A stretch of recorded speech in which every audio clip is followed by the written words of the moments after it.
Today I'm going to talk a little bit about hypothermia. A hypothermic injury is either chilling or freezing of body cells, and it's highly injurious to a variety of the cells in our bodies.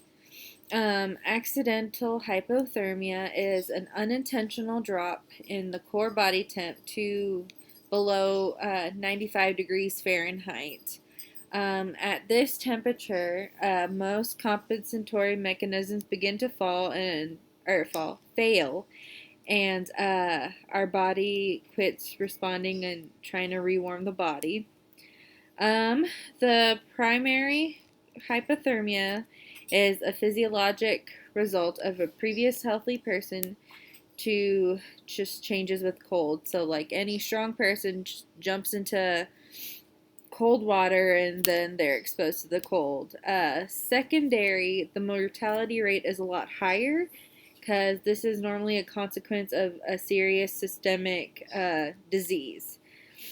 Some signs and symptoms of hypothermia are shivering that leads to lethargy and confusion and can ultimately lead to a coma or death. The highest risks for hypothermia are the elderly and the neonates. The elderly are more susceptible as they have a diminished thermal perception and regulation. Some causes of that could be immobility. You see a lot of older people in wheelchairs, impaired nutrition. Their taste buds start to diminish, so they're not wanting to eat as much. They can have a coexisting condition, such as heart disease or diabetes, and their economic status, so where they live, whether they can afford to keep on the heat or anything like that. Neonates, it's because they have an increased surface to mass ratio and they don't have that shivering response. So when they get cold, they're not able to shiver to then warm up the body.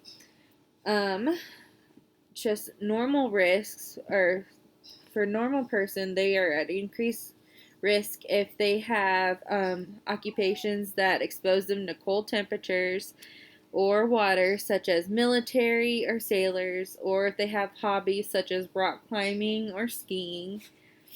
Some causes of that secondary hypothermia, the disease processes that can cause it would be like hypothyroidism, hypoglycemia, adrenal insufficiency, neurologic injury, extensive burns, acute MI, or hepatic failure. So it's mainly anything that messes up or that messes with your body in like a systematic way. Like everything will be affected if you have this disease. Some treatments that you can do for mild hypothermia, it just get the person into a warm environment and with insulated blankets, passively rewarm them.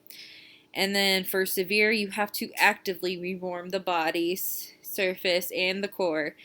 So you can do it by extracorporeal blood rewarming, using radiant sources or heated infusion. But you have to do it, I believe, slowly. I mean, you want to get the body temp up as quickly, but as safely as you can to cause the least amount of injury to the person you're taking care of.